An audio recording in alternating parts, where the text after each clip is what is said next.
하여튼 3주 만에 다들 잘 계신 것으로 믿고 기도하겠습니다.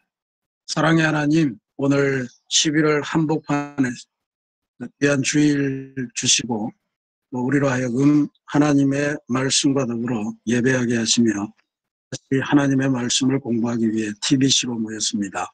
우리의 마음문을 열게 하시고 하나님의 말씀을 받아듣는 귀한 시간 되게 인도하여 주시옵소서. 예수님 이름으로 기도합니다.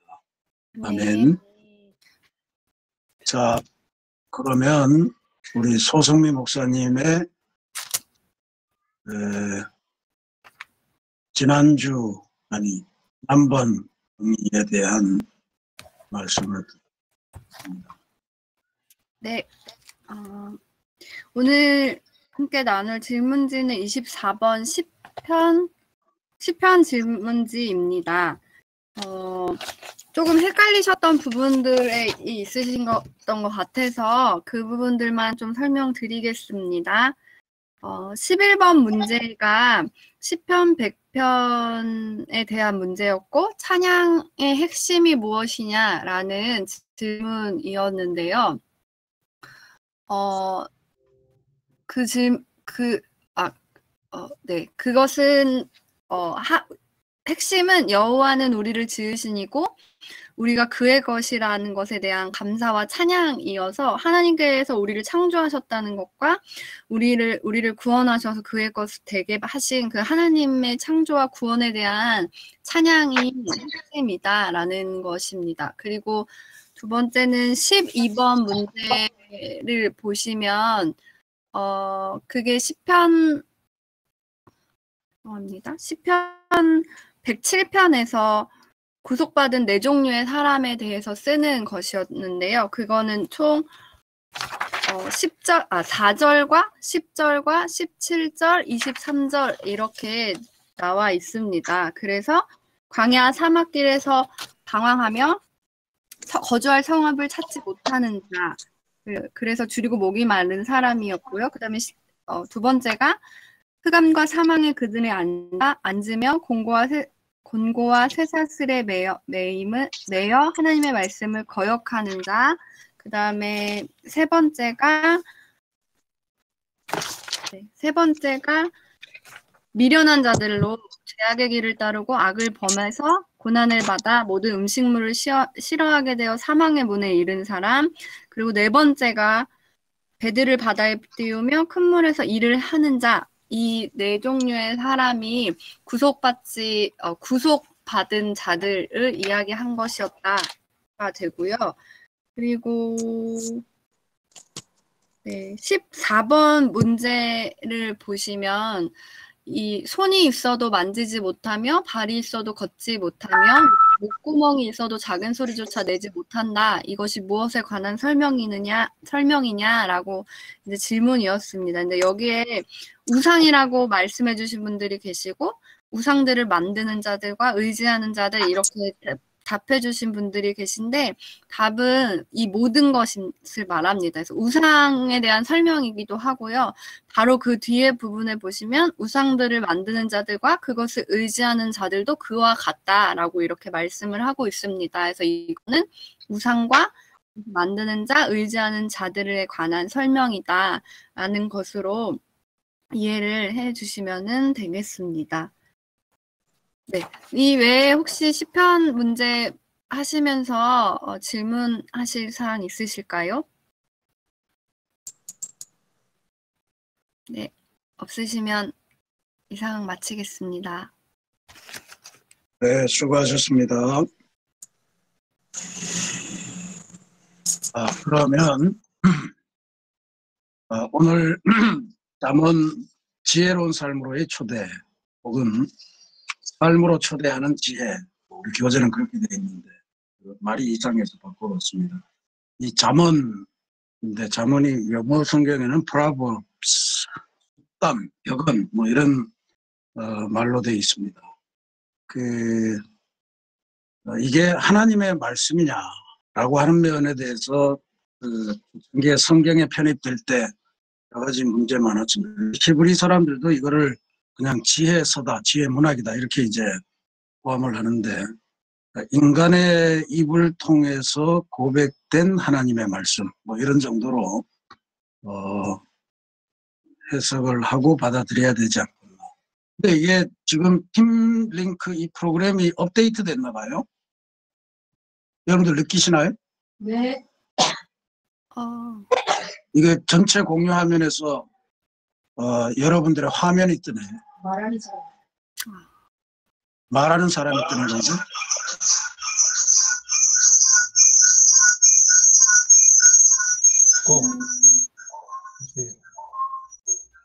네, 뭐 그 중요한 문제는 하여튼 보니까 좋으네요.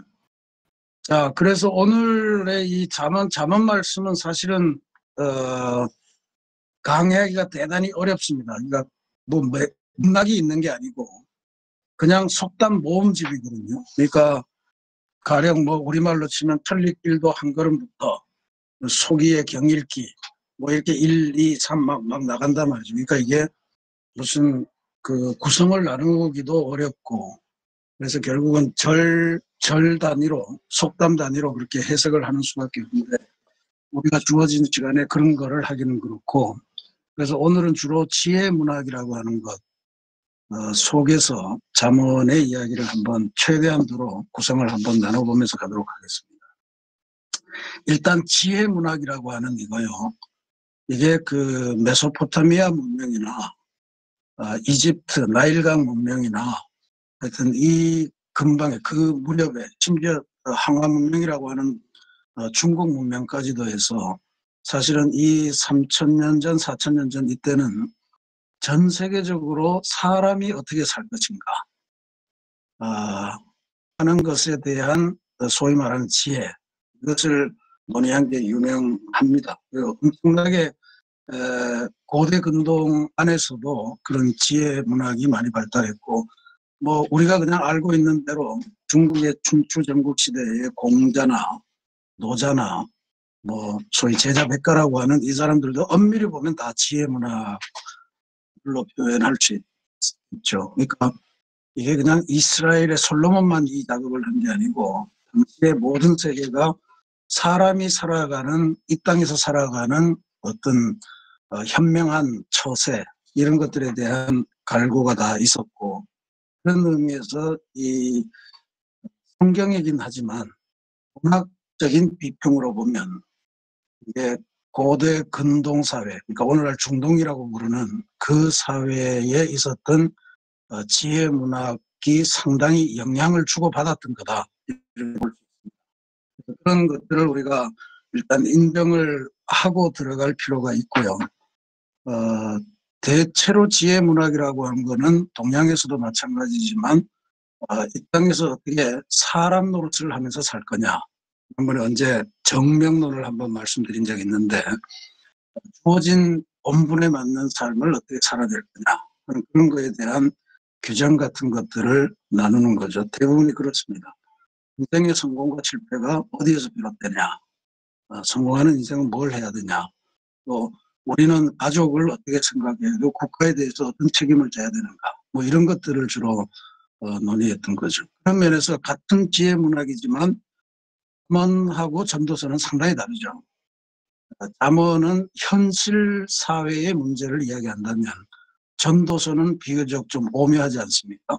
이 세상 일은 다 헛되고 하나님을 바라보면서 먼 뭐 일종의 영생 이런 것들을 바라보면서 오늘날의 삶에 대해서 너무 집착하지 말고 살아라. 뭐죠? 이런 내용을 갖고 있는 반면에 잠언은 굉장히 현실적이고 구체적이고 이 세상에서 성공하기 위해서 올바른 삶을 살기 위해서 어떤 구체적인 윤리 지침을 가져야 되냐 이런 것들을 가지고 있는 것이 차이다 이렇게 볼 수 있습니다.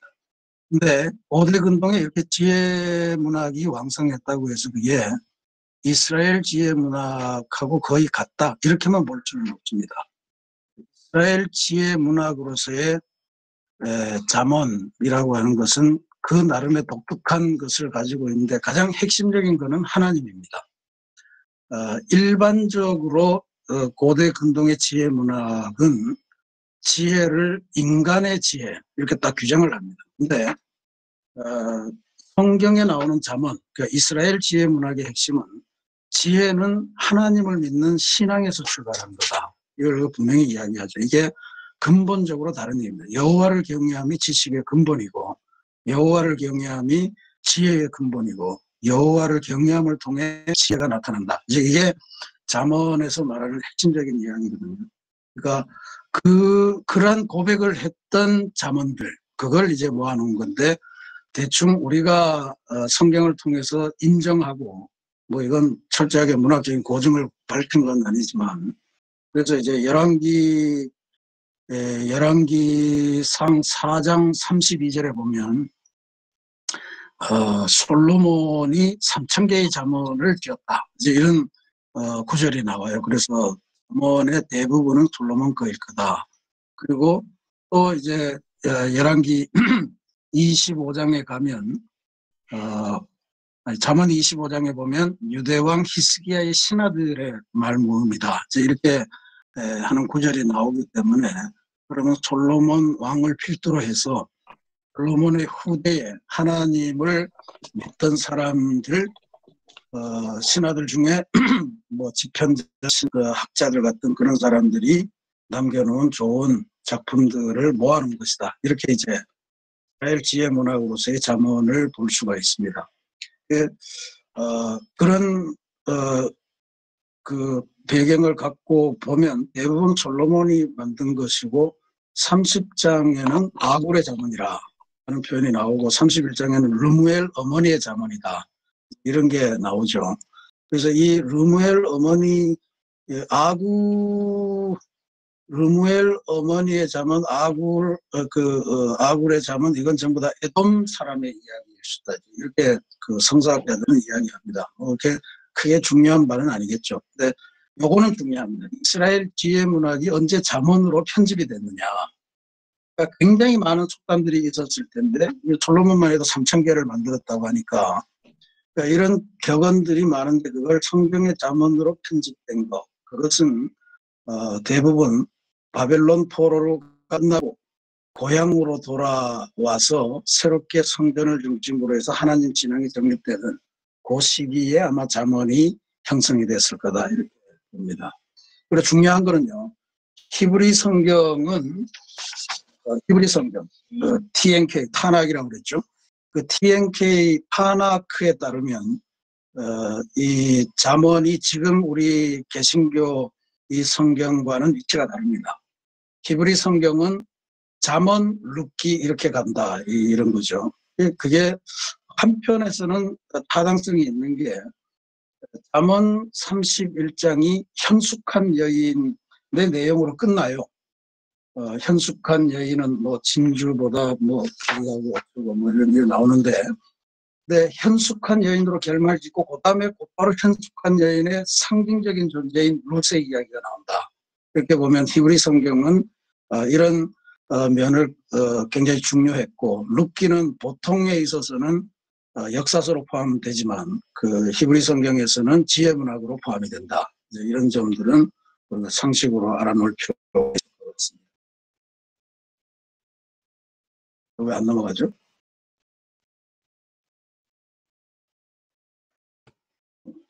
네. 그래서 이제 본문을 한번 최대한 구성을 한번 해보겠습니다. 구성을 해보는데 어려워요. 어렵고 별로 내용에 그 우리 TBC의 분류에 따르면 서론이 있고 그 다음에 잠언을 의인화시켜서 부른 그런 대목이 쭉 계속되는데 지혜가 골목 기퉁에서 나를 부른다 뭐 이런 거 나오잖아요. 그러니까 그런 그 다음에 그 인간 지혜의 한계를 다루는 그러한 부분들이 나오고 그 다음에 공동체의 평화와 안녕을 지향하는 잠언 본래의 목적을 다루는 것이 이제 그 나머지 내용이 된다. 그래서 일단 그 네 개에 충실해서 보자면 서로는 분명합니다. 지혜란 무엇인가 라고 하는 것에 대한 내용이고 1장 1절부터 7절까지 이건 우리가 잠언하면 딱 생각나는 거죠. 여호와를 경외함이 지식의 근본이라. 그래 여호와를 경외하는 것이 지식의 근본이에요. 이게 아까 말씀드린 것처럼 이방의 이거요. 이방의 지혜 문학과 다른 차이점, 그것이 이제 여기서 딱 등장하는 겁니다. 그러니까 경외한다라고 하는 것, 이건 조금 표현이 공경할 경하고 두려워할 외자거든요.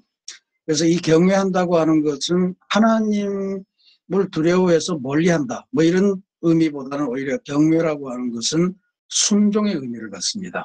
이게 하나님을 경외하는 것이 지혜의 핵심이다 라고 하는 것이 잠언 전체를 통해서 구석구석에서 나타납니다. 1장 7절에 지금 지식의 근본이라고 했고요. 9장 10절에는 지혜의 근본이다 이렇게 나옵니다. 그 다음에 15장 33절에는 지혜의 훈계로 말미암는다. 그러니까 지혜의 가르침으로, 지혜가 있기 때문에 오히려 역으로 지혜의 가르침으로 하나님을 경외할 수 있게 된다, 이런 표현을 쓰고, 28장 5절에 가면 이게 잠언의 결론에 거의 해당되는 말인데, 여호와를 찾는 자는 모든 것을 깨닫느니라. 여호와를 찾는 자가 지혜를 얻게 되고, 지혜를 얻으면 모든 것을 깨칠 수 있게 됩니다. 그러니까 그렇게 보면 하나님을 경외한다는 것하고 지혜라고 하는 것이, 여기 이제 지금 지식이라고 하는 거는 일종의 지혜 안에 포함되는 작은 덩어리 아니겠습니까? 그렇게 본다면 지혜라고 하는 것하고 하나님을 경외하는 것하고를 통해서 빙빙 돌면서 순환 논법으로 지혜의 근본이 하나님을 경외함이 되는데, 또 지혜가 있기 때문에 하나님을 경외하게 된다, 뭐 이런 이야기들을 의미하죠. 그런 면에서 서론이 짧지만 대단히 중요한 잠언의 핵심 내용이다라고 하는 것을 우리가 기억할 필요가 있습니다. 하나님을 중심에 놓았다. 이게 이제 이방 지혜 문학하고 핵심적으로 다른 점을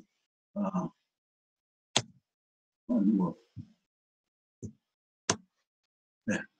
그 다음에 이제 1장 8절부터 24장까지를 1장 8절부터 9장까지, 이 PPT가 잘못 나왔네요. 9장 18절까지가 의인화된 잠언을 이야기합니다. 의인화된 잠언은 지혜를 사람처럼 묘사하면서 사람이 살아갈 때 이 세상에서 근본 지침으로 삼아야 될 어떤 질서, 뭐 이런 것들을 이제 의미하는 걸로 나타납니다. 그래서 가장 핵심되는 내용은 이제 8장이 될 텐데요.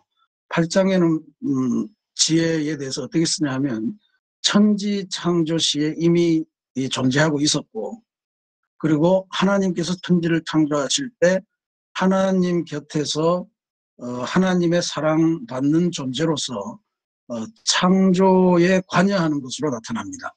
이게 뭐 좀 어려운 이야기지만, 헤겔이라고 하는 독일 철학자가 역사에는 절대정신이 있다 이렇게 보았어요. 그래서 역사라고 하는 건 절대정신을 향해서 쫙 발전해 간다, 이런 낙관적인 역사관을 펼치는데, 그 절대정신이라는 게 인간이 가질 수 있는 최고도의 정신, 이게 총합된 것, 이게 거의 하나님이다 이렇게 표현해도 되는데, 뭐 헤겔은 하나님이라고 표현할 마음은 없었던 것 같고, 그래서 이걸 절대정신, 이 아이스트라고 하는 독일어로 표현을 했습니다. 그러니까 지혜라고 하는 것은 하나님은 아니되 하나님의 명을 받아서 이 세계를 운행하는 어떤 실질적인 힘, 뭐 이런 것들로 이제 묘사하고 있죠. 그러니까 지혜를 아마 그 당시에도 사람들에게 쉽게 이해시키기 위해서 사람처럼 묘사하면서 그렇게 스스로 운동하고 작동하고 그런 존재로 묘사하지 않았을까. 이제 이게 잠언에 있어서 상당히 중요한, 지혜가 끊임없이 초대하고, 지혜가 같이 노자고 초대하고, 또 이런저런 일을 같이 옆에 와서 속삭이듯 겉면하고, 이런 존재로 묘사한단 말이죠. 그러니까 그런 면에서는 지혜라고 하는 것이 우리 주변에 끊임없이 있는데, 우리가 그 지혜의 손을 잡을 거냐 말 거냐, 뭐 이제 이렇게 상당히 쉽게 우리들을 이해시키는 측면이 있다, 이렇게 보시면 됩니다. 그 다음에 이제 세 번째로는 10장 1절부터 24장까지, 이거는 인간 지혜의 한계입니다. 그러니까 지혜가 중요한 근본 정신을, 인간 사회의 근본 질서를 유지하는 그런 역할을 하긴 하지만, 그럼에도 불구하고 인간의 절대 정신의 역할이라고 하는 측면에서 지혜는 한계가 있다. 사람에게 있는 지혜라고 하면 한계가 있다. 이렇게 봅니다. 그 대표적인 대비가 우리가 그 개업 예배를 하거나 사람들이 새롭게 이제 사업장을 열었을 때 아주 핵심적으로 아주 가장 크게 인기를 갖는 성경 구절 액자, 잠언 16장 아닙니까? 그 잠언 16장에 너희 행사를 여호와께 맡기라 그리하면 그가 이루시리라. 이런 이제 그런 표현들, 이런 것들, 이 16장, 이게 하나님과 사람의 지혜 사이에 있는 핵심적인 구분과 차이, 이것을 극명하게 나타내죠. 제가 부록으로 잠언 16장 인간지의 한계를 뚫어내는 방법, 이런 제목으로 6페이지짜리 쪽지를 나누는데, 이건 나중에 같이 우리가 성경 공부하면서 같이 보도록 하겠습니다. 그래서 지혜가 근본적으로 하나님의 창조 질서를 유지하도록 하는 그런 힘을 갖고 있지만, 그럼에도 불구하고 인간 지혜는 하나님이 아니라는 이야기죠. 그래서 인간 지혜의 한계를 인정하는 것이 바로 인생 승리의 핵심이다. 이걸 이제 말씀하는 거예요. 하나님 앞에 겸손해라. 하나님 앞에 빈 그릇, 빈 마음으로 서는 게 중요하고, 대표적으로 네 마음속에 아무리 많은 계획과 뭐가 있어도 하나님의 최종적인 결정 없으면 하나도 움직일 수 없다 하는 게 이제 16장의 이야기거든요. 이런 상황, 인간지혜의 한계, 지혜가 분명히 근본 질서에 중요한 것임에도 불구하고 한계는 지닌다. 하나님은 아니다. 라고 하는 것을 선언한 다음에 25장부터 마지막 장까지는 그러면 우리 사회의 평화와 안녕을 하기 위해서 이 지혜가 어떻게 봉사할 거냐. 우리는 이 지혜와 어떤 관계를 맺을 거냐. 이런 거를 마지막으로 설명을 하는 거죠. 그러니까 그렇게 보면 이제 잠언서의 핵심 단어가 지혜인데, 지혜가 갖고 있는 궁극적인 역할, 그거는 바로 공동체의 평화와 안녕이다 라고 하는 거를 우리들에게 알려줍니다. 실제로 잠언에 나오는 대부분의 격언, 금언의 핵심 내용은 부모를 공경해라, 그 다음에 성윤리에서 깨끗해라, 또 근면해라, 겸손해라, 말조심해라, 사회정의를 위해서 노력해라, 절제해라, 관용해라, 이런 공동체가 평안하도록 그렇게 살아가기 위해서 우리 개개인이 어떻게 살아야 될 거냐. 그러니까 이거 굉장히 철저하게 현실의 삶을 이루기 위한 그런 권면이죠. 아까 말씀드렸듯이 그런 면에서 이거는 전도자하고 핵심적으로 다르다. 그러니까 잠언은 계속해서 더 좋은 방향을 위해서 이거 해라, 저거 해라, 이거 해라, 저거 해라 이렇게 하는데, 전도자는 그거 해봤자 헛거다, 똑똑해봤자 헛거다, 밀어내도 괜찮다, 나중에 똑같아진다, 그래서 이런 말을 하거든요. 그러니까 그런 면에서 이게 똑같은 지혜 문학이면서도 접근 방법이나 지향하는 목표가 좀 다르기 때문에 헷갈릴 수 있습니다. 우리가 다음 주에 전도서를 하면서 조금 더 이 문제를 다루도록 하겠습니다. 그래서 핵심적으로 보면 하나님께서 혼돈을 뚫고 질서 있는 세상을 창조하셨다. 이게 창세기의 고백이잖아요. 어둠과 혼돈을 물리치고 질서를, 빛이 있으라, 땅이 있으라, 물이 있으라, 이렇게 쭉 질서를 만들어 가시는 게 창조의 과정인데, 창조를 하시며 그 안에, 그 창조 세계 안에 지혜라고 하는 근본 질서를 내재하게 하셨다, 이런 이야기예요. 약간 오해의 소지가 있습니다. 그리고 그 지혜를 따라서 사람이 이 창조 세계를 운영하도록 운영을 맡기셨다라고 하는 거가 이제 잠언이 크게 갖고 있는 세계관의 이야기입니다. 이것이 결국은 그 이야기죠. 그래서 사람은 하나님이 창조하신 세계를 맡을 청지기가 됐는데, 그냥 인간의 생각대로, 인간의 욕망대로 다스리는 것이 아니고 하나님이 우리 세계 안에 내재시켜 주신 지혜를 따라서 이 세상을 다스려라, 이제 그런 이야기가 된다는 거죠. 그래서 하나님의 창조 세계에 대한 청지기로서 하나님께서 심어주신 지혜의 기반에서 세상을 운영하는 주체가 돼야 된다. 이게 이제 그 잠언서가 우리에게 알려주는 가장 중요한 내용이 됩니다. 그러니까 굉장히 현실 긍정적이고요. 현실에 있어서 우리가 성취할 수 있는 가능성이 무궁무진하다.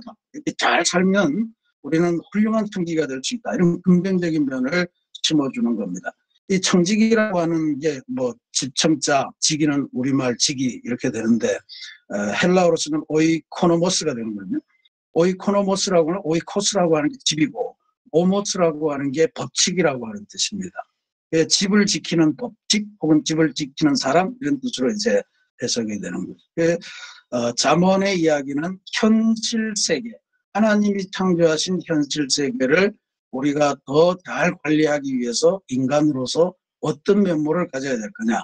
그러니까 그게 솔로몬이 나라를 경영하면서 또 신앙생활을 하면서 그 전부 다 쭉 해서 모은 것이 이제 한 3,000개 된다는 건데 그 중에 또 압축시켜서 이렇게 잠언이라고 하는 게 편집됐다. 그런 거를 보시면 된다 이런 이야기죠. 그래서 이제 잠언의 대체적인 이야기고요. 우리가 참고적으로 볼 거는 잠언하고 기독교 윤리라고 하는 게 어떨 거냐. 이걸 이제 한번 보시는 게 중요합니다. 그랜이라고 하는 사람이 있는데 이분의 저서 중에 아가페 앤 에로스라고 하는 저서가 있습니다. 이 아가페 앤 에로스에서 인간 내면에는 두 가지 동기가 있다는 거예요. 하나가 아가페고 하나가 에로스다. 아가페라고 하는 거는 자기를 희생하는 정신이고 에로스라고 하는 건 자기를 사랑, 자기를 긍정하고 자기를 사랑, 다소 이기적인 모습을 이야기하는 거죠. 그러니까 에로스라고 하는 게 보통 남녀간의 사랑을 이렇게 이야기하는데 그건 에로스에 대한 한 부분의 이야기입니다. 그러니까 아가페는 자기 희생, 에로스는 자기 사랑 이렇게 볼 수 있는 거거든요. 그러니까 사람 안에 이 아가페적인 동기도 있고 에로스적인 동기도 있다는 거예요. 하나님 신앙을 사람이 접하면 이 두 가지 동기 중에 하나가 더 강하게 작동하는 측면이 생긴다는 거죠. 둘 다 균형되게 하면 상관이 없는데 그러니까 이게 하나님 신앙을 접하면서 이거를 에로스가 더 강하게 작동하면 결국은 그게 악한 행동으로 나타나는 거고 하나님 신앙을 대하면서 자기 희생 아가페라고 하는 동기가 더 우월하게 나타나면 그게 이제 선한 행동이 된다는 거예요. 그래서 잠언이 말하는 지혜라고 하는 것은 우리 인간의 내면에 있는 자기 사랑, 자기 희생 이 두 동기 중에 자기 희생이라고 하는 측면, 이 아가페라고 하는 측면이 드러나도록 그게 작동하도록 그렇게 만드는 것이 지혜의 역할이다 라고 하는 게 이제 이 니그렌의 이야기입니다. 그러니까 잠언을 읽으면서 우리가 생각해야 될 바가 있는 거죠. 잠언을 이게 그냥 출세와 또 내가 세상에서 성공하기 위한 그러한 어떤 상술로서 그렇게 보면 이거는 악한 행동으로 가기가 쉽다 이런 이야기고요. 대신에 잠언을 보면서 내가 이 세상을 정말 소명대로 하나님의 나라를 확장하기 위해서 아름다운 삶을 살기 위해서 이 잠언을 받아들여야 되겠다. 그렇게 돼야 이게 잠언이 선한 행동으로 좋은 그대로 결과 지어진 이런 이야기입니다. 뒤에 거는 기독교 윤리를 이야기할 때 통상 세 가지를 이야기합니다.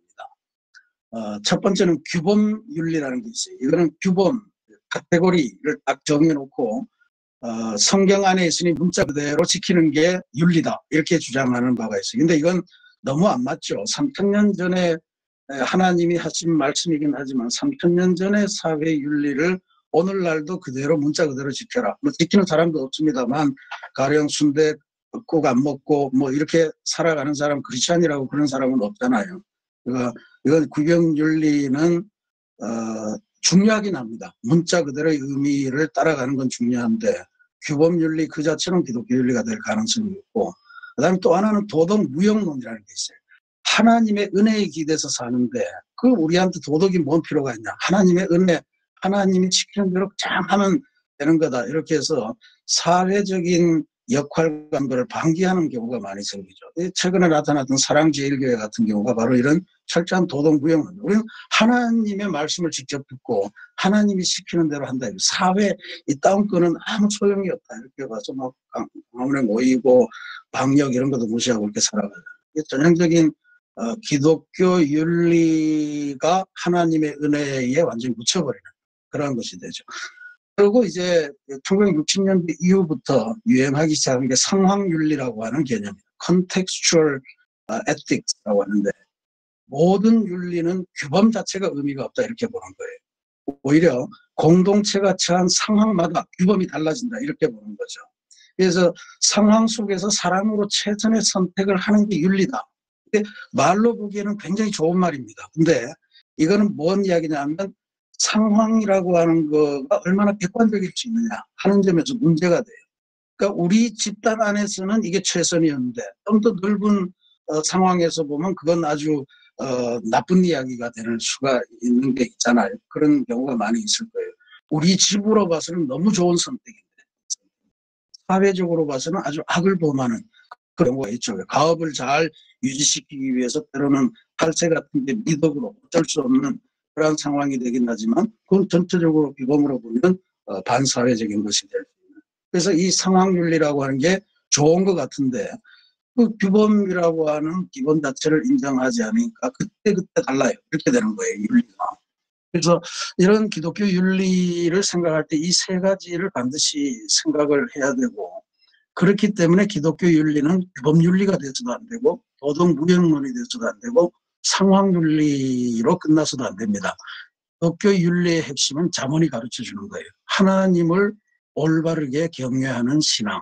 그것이 기독교 윤리의 핵심이 돼야 된다. 그래서 하나님이 규범이 되고 하나님이 상황에 맞게끔 우리들을 사회적으로 인도하시고 우리에게 필요한 도덕을 가르치시고 지혜를 통해서 아름다운 삶을 살도록 인도되는 것. 그렇게 사는 사람이 잠언에서 말하는 지혜를 따라 사는 이인 이렇게 된다 이런 얘기인데 잠언이 오늘 우리에게 가르치는 핵심입니다.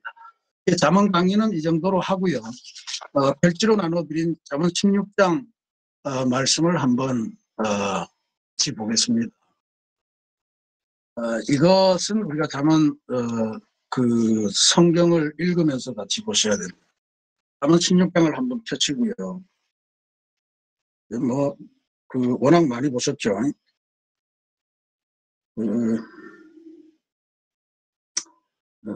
식당에 많이 붙어 있는데 우리가 지금 다 읽을 수 없으니까 잠언 16장 1절 말씀 익숙합니다. 마음의 경영은 사람에게 있어도 말의 응답은 여호와께로부터 나오느니라. 그랬고요. 3절 말씀, 이게 제일 유명하죠. 너의 행사를 여호와께 맡기라. 그리하면 내가 경영하는 것이 이루어지리라. 그 다음에 9절 말씀입니다. 사람이 마음으로 자기의 길을 계획할지라도 그의 걸음을 인도하시는 이는 여호와시니라. 이게 잠언 16장이 사실은 오늘날 현실의 경영학을 위해서 굉장히 많은 경영학자들도 이걸 인용을 하고 하는데 아까 말씀드린 것처럼 이 동기가 에로스, 자기 사랑에서 비롯되면 이거는 굉장히 이윤을 중심으로 해서 하나님을 이용하게 되는 그런 걸로 많이 쓰이게 되는 약점이 있습니다. 그래서 이걸 이해할 때는 반드시 자기 희생, 하나님의 사랑, 아가페라고 하는 걸 중심에 두고 이 말씀을 이해해야 됩니다. 첫 번째로 16장 1절 말씀 우리 다시 한번 읽어보실까요? 같이 읽어봅니다. 마음의 경영은 사람에게 있어도 말의 응답은 여호와께로부터 나오느니라. 제가 이거를 영어 성경을 보면 이렇게 되어 있습니다. We humans, 이건 같이 주어져. Make plans, but the Lord has the final word. 영어 성경이 재밌지 않습니까? 사람은 계획을 세우는데 그러나 하나님이 final word, 최종적인 단어를 갖고 계시다. 이 말이 최종적인 단어. 이게 뭡니까? 하나님이 결정하신다는 이야기죠. 말의 응답은 여호와께로부터 나오느니라. 근데 이 말을 해석 잘 해야 됩니다. 하나님이 최종적인 단어를 갖고 계신다. 이게 최종적인 단어가 뭐겠어요? Yes, 아니면 No, 아니면 Go, 아니면 Stop, 아니면 성공의 길, 아니면 실패의 길. 이런 모든 것에 대해서 하나님이 최종적인 판단을 내리신다 이런 거예요. 그래서 이게 이제 인간 지혜의 핵심적인 한계입니다. 우리는 계획을 세우는데 그 계획의 성패, 계획의 진행, 계획의 어떤 의미 여부는 전부 다 하나님의 최종 단어를 들어야 된다는 이야기예요. 그러니까 우리는 계획을 세우고 하나님이 우리 계획을 승인해 주시기를 계속 요청하는 기도를 많이 하죠. 하나님의 최종 단어를 확인하는 그 절차를 잘 밟지 않는 거예요. 이건 기도가 진짜로 충분해야 된다는 것을 의미합니다. 최종 단어를 읽어내기 위해서 계획을 세우고서는 반드시 하나님이 일일이 최종적인 단어로 판단과 결정을 내리는데 그 하나님의 최종적인 단어를 확인하는 게 이게 사업을 하거나 공부를 하거나 아니 무슨 운동을 하거나 모든 일들 간에 이런 일들이 있는 거예요. 그냥 우리가 계획 세고 계획 좋아 보이네 그냥 갑시다. 이제 하나 봅시다. 이렇게 해서 되는 문제가 아니라는 얘기죠. 하나님의 최종 단어, 그러니까 예스냐 노냐, 고냐 스톱이냐 이런 것들을 하나님한테 들으려고 하는 노력이 필요해요. 그런데 문제는 그걸 어떻게 확인하나? 하나님의 최종 단어가 뭔지를 어떻게 확인하냐? 그걸 하려면 우리가 반드시 해야 될 일인데 이게 두 번째 문제고 3절입니다. 하나님과의 교감, 하나님과의 사귐, 이게 중요하다는 이야기죠. 3절 한번 다시 읽어볼게요. 너의 행사를 여호와께 맡기라. 그리하면 내가 경영하는 것이 이루어지리라. 여기 너의 행사를 너의 이벤트 이렇게 해석하시면 안 됩니다. 행사 칠순잔치, 팔순잔치 혹은 돌잔치 혹은 개업예배 이런 거를 행사라고 생각하면 안 돼. 행사라고 하는 거는 갈행자 일사자 비슷하게 쓰면 영어로 보면 way of life입니다. 삶의 길, 너의 삶의 길을 여호와께 맡기라는 거예요. 지금 이 잠언의 기초에서 보면 share, 나누라 이래요. share your plans with the Lord. 하나님과 주님과 너의 계획을 나누어라. 나눈다는 게 쉐어링 한다는 게 뭡니까? 서로 상의하라는 이야기죠. 그리고 이 명령문 뒤에 and가 오면 그러면 그런 뜻이죠. and you will succeed. 그러면 네가 성공할 거다 이런 이야기. 그러니까 yes or no 하나님의 최종 단어가 뭘까를 알기 위해서 우리가 해야 될 일은 우리의 사업, 우리의 계획을 하나님과 상의하는 거예요. 하나님과 상의하지 않으면 우리의 계획은 무의미해집니다. 상의한다는 것은 하나님한테 하나님 이런 계획 저 세워지니까 이거 승인해 주세요. 이런 게 상의가 아니죠. 상의라고 하는 것은 하나님의 반대, 하나님의 개입, 하나님의 간섭 이런 것들을 인정하겠다는 그 일종의 해방 이걸 의미합니다. 상의하겠다고 그래놓고 답정 no. 대답은 하나님 이겁니다. 하나님이 대답을 승인해 주십시오. 이러면 안 되는 이야기죠. 그러니까 내 계획에 대해서 하나님께서 간섭할 권리를 내드리고 하나님께 나의 계획을 맡기고 하나님이 이 계획을 수정할 수 있도록 인정해 주는 것을 말해요. 결정권자와 상의하고 결정권자의 추정을 수용하는 거예요. Share your plans with the Lord. 그러니까 하나님과 너의 계획을 인생의 계획을 상의해라. 하나님이 고치시도록 하고 하나님이 고쳐주시면 그것을 믿고 따라가라 라고 하는 게 이제 우리가 인간 지혜의 한계를 뚫고 하나님에게 맡기는 그런 방법이 되죠. 그 세 번째가 바로 그 단계입니다. 하나님의 인도하심을 믿고 따라가라. 이게 9절입니다. 9절 한번 같이 읽어보실까요? 사람이 마음으로 자기의 길을 계획할지라도 왜 아무도 없지? 안 들리나? 들립니다. 다 음소거가 9절 말씀을 같이 읽어봅니다. 사람이 마음으로 자기의 길을 계획할지라도 그의 걸음을 인도하시니라. 아멘. 이 말씀도 우리는 익숙한 말씀입니다. 1절 말씀하고 비슷하긴 하지만 이게 이제 마지막 최종 단계입니다. 인간의 지혜를 한계를 뚫고 하나님의 인도하심을 받는 것은 하나님의 인도하심을 믿고 따라가는 겁니다. 그래서 지금 사람이 마음으로 자기의 길을 계획한다. 영어 성경 보면 We make our own plans. 우리는 우리 자신의 계획을 만들지만 그러나 The Lord decides where we will go. 하나님이 주님이 우리가 어디로 가야 될 것인지를 결정하신다. 이런 거예요. 우리는 계획을 세웠을지라도 하나님이 어디로 가라라고 하는 이것을 그 결정을 맡기고 주님께서 결정하신 그 길을 따라가야 이제 우리가 성공이 된다 이런 이야기죠. 그러니까 최종 판단을 내리신 계획, 하나님한테 최종 단어를 듣고 그걸 듣기 위해서 서로 상의하고 하나님 개입하시고 추정하신 다음에는 그 계획을 믿어야 되죠. 그리고 하나님이 이제는 계획이 추정이 됐으니까 하나님께서 정하신 로드맵을 따라서 한 걸음 한 걸음 나아가라 이 이야기입니다. 최종 판단을 내리신 계획에 대해서 하나님께서는 구름 기둥과 불 기둥으로 또 날개 그늘로 우리들을 인도하시는 분이시다. 우리를 위해서 길을 선택하시고 판단하시고 장애물을 제거하신다. 이사야서에 보면 하나님께서는 사막에도 강을 내시고 그런 표현이 나옵니다. 그러니까 우리가 불가능해 보인다고 생각하는 그곳에 강을 내시고 길을 내시는 그런 하나님을 믿고 그 길을 따라가는 그러니까 이 모든 것은 사실 핵심은 인간의 지혜가 중요하다는 걸 깨닫지만 그보다 더 중요한 것은 하나님의 개입이다. 그리고 하나님의 뜻을 알기 위해서 기도하는 것 그거밖에 없다라고 하는 것을 보여줍니다. 잠언이 우리에게 주는 귀한 말씀은 하나님은 인간 세계를 다스리기 위해서 지혜라고 하는 걸 주셨지만 지혜를 따라서 일상적인 삶을 살아가되 중요한 순간 중요한 선택은 언제나 그냥 있는 지혜보다는 하나님의 직접적인 하나님과의 소통, 하나님의 직접적인 개입 이것을 인정을 하고 거기에 의존해야 된다라고 하는 걸 가르쳐주는 겁니다. 그러니까 여기 밑에서 명심하자 인생에 있어서 하나님의 결정권을 인정하고 두 번째 나의 계획을 하나님과 끊임없이 상의하며 기도해야 됩니다. 세 번째 하나님의 결정을 따라 인도하시는 대로 걸어가는 존재로 변신해야 인간 지혜의 한계를 뚫고 승리에 이룰 수 있습니다. 내 생각에 이 길이 아닌데 그거는 별 가능성이 없어 보이는데 그거는 우리 판단입니다. 사막에 길을 내시고 사막에 강을 내시는 하나님 주님 말씀하시면 내가 나아가고 주님 아니라시면 내가 멈춰설 수 있는 그러한 우리들의 믿음이 필요합니다. 그러니까 나는 약하지만 주님은 강하시다.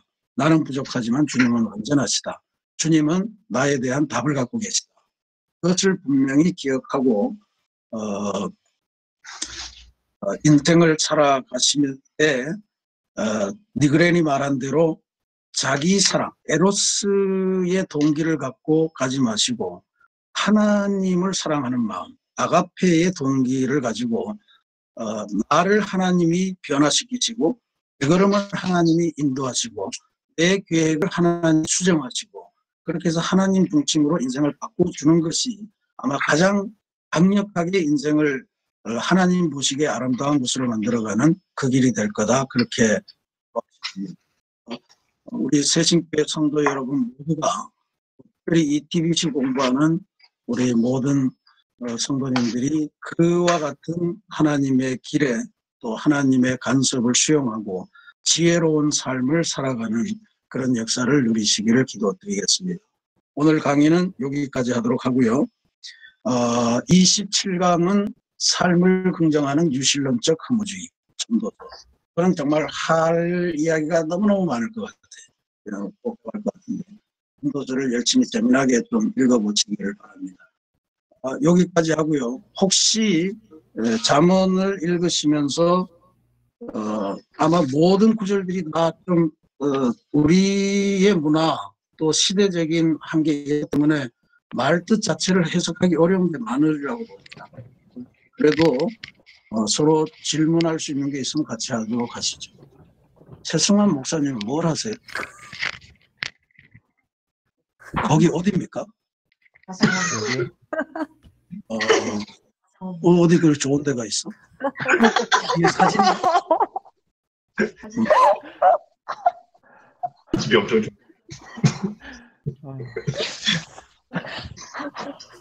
그 잠언 25장에 아마 그 문제에 나오는 그 원수가 줄일 때 잘 해주고 그런 거 나오죠. 네. 그러면 원수의 머리 위에 핀 수치를 놓는 것과 똑같다. 여호와께서 내게 갚아주신다. 이 말을 물어보는 분들이 많았습니다.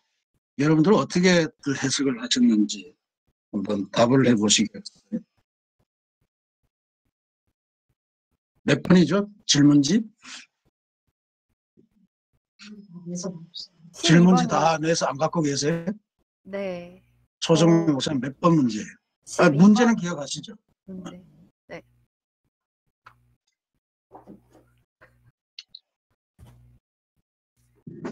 자, 답을 쓰시기 바빠서 이거 뭐 별로 신경을 안 쓰셨을 것 같긴 한데. 하여튼 한번 연구를 해보십시오. 이게 이제 로마서에서 바울도 다시 인용하고 원수를 사랑하는 문제와 관련해서 문제를 이야기했는데, 내 원수가 배고파 하거든 음식을 먹이고 목말라 하거든 물을 마시게 하라. 그렇게 하는 것은 핀 숯을 그의 머리에 놓는 것과 일반이요 여호와께서 내게 갚아 주시리라.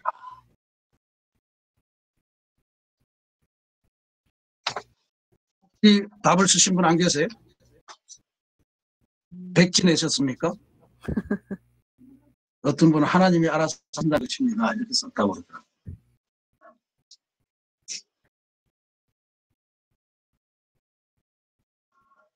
박태석 권사님.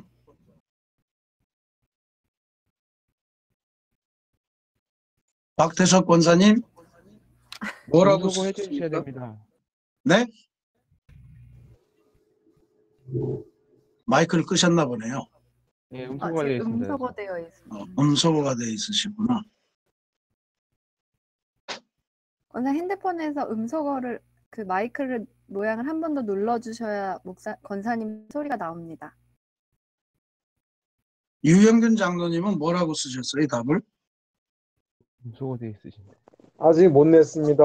아직 안 내셨어요? 아, 이거 네. 확인 딱 되네. 너무 근데 당당하게 말씀하시네요.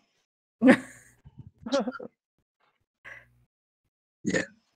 한번 잘 연구를 해보시기 바랍니다. 핀 숯을 원수의 머리 위에 얹는다 라고 하는 게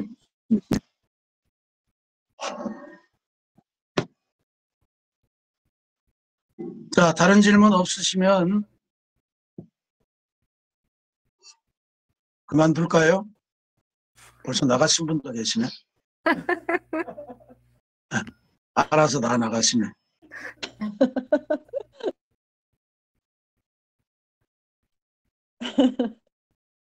자, 그러면 더 질문이 없는 걸로 보고, 여러분 잠언을 통해서 지혜로운 인생을 사는 방법을 잘 발견하시길 바라고요. 그러나 그럼에도 불구하고 중요한 것은 하나님의 개입이고 인도하십니다. 이걸 기억하시고 아멘. 승리하시길 바랍니다. 아멘. 다음 주는 추수감사절인데 우리가 오후 행사가 없기 때문에 그냥 TBC를 진행하도록 하겠습니다. 추수감사절에 허무를 이야기하는 전도서를 공부해야 되는데 애들 이제 한번 가봅시다. 기도하겠습니다. 사랑과 은혜가 풍성하신 하나님, 오늘 11월의 한복의 오후에 저희들이 하나님께서 우리 인생을 아름답게 만들기 위해 주신 지혜의 잠언의 말씀을 함께 배웠습니다. 하나님, 우리 인생은 어차피 이 땅에 두 발을 딛고 살아야 되는데 하나님께서 주신 아름다운 윤리를 가슴에 담고 참 아름다운 인생 살아가도록 인도하여 주시옵소서.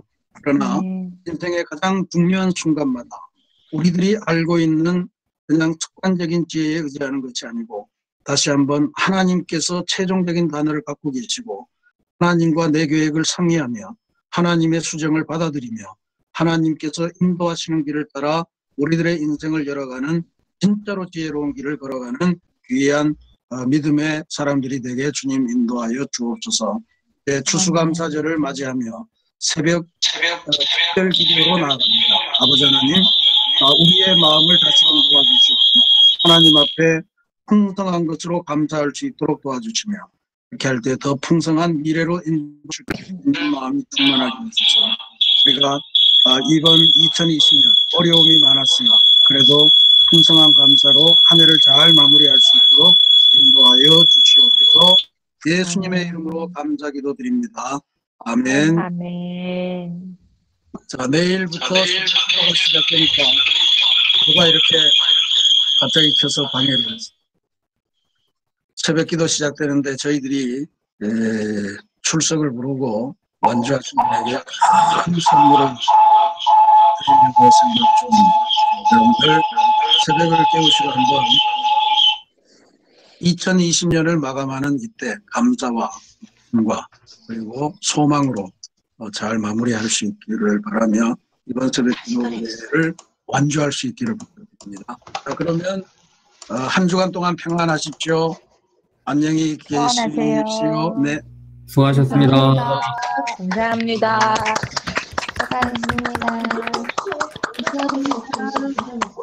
코이성과 오늘 되게 이상하네. 남편이 답을 했어야 되는데. 에이. 꺼지지도 않아. 뭐가 나빠져 어릴 때 뭐 빼고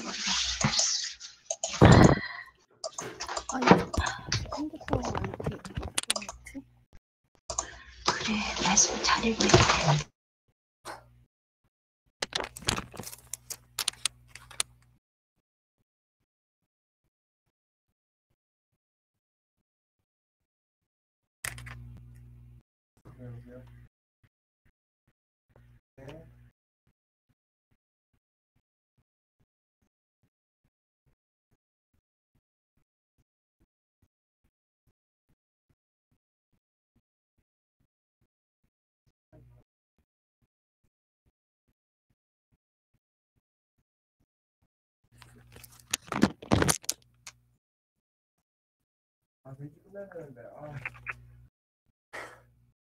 이제 끝납니다. 화장실 갔다가